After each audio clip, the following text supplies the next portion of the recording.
get twos into the target. If he does, usually the frame will take enough out of the strike that it loses a lot of its effectiveness. Okay?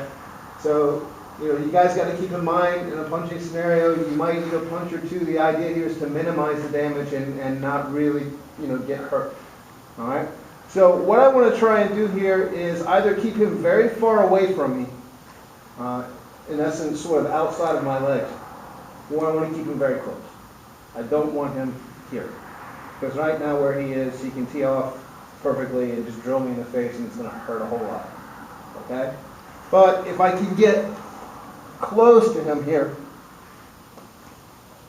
even though he can kind of hit me a little bit, a lot of the effectiveness is taken away from his strikes because when he's throwing them, he's hitting my arm.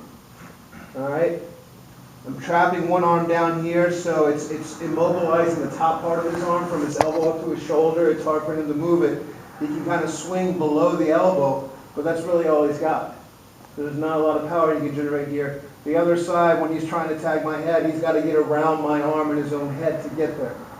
Does everybody understand the mechanics of that position? Pressure-wise, he should feel me pulling him in. I don't want him settled back.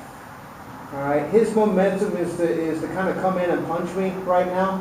All right, when he's throwing his punches down in this position, his momentum's coming forward. So I'm helping him go a lot farther forward than he wants to. All right, so I see him go to throw that punch. I'm going to open up my hands, all right, and pass right here.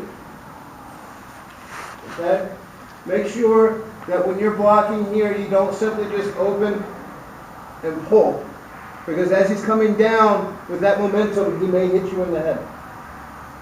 All right, and headbutts are a realistic possibility here. So as I open and frame, I get to a point where as I hit that arm, now this arm is coming over, the hand's coming over to pass his head to the shoulder. This arm can swim through and I can stay up here. My knees are pulling in, my arm is trapping, and notice that my head is tight. I'm not doing this. Because, one, he's got a headbutt, and two, if he tries to punch me now, he's got a much clearer target. So I keep my head on the other side of his to make it difficult. All right?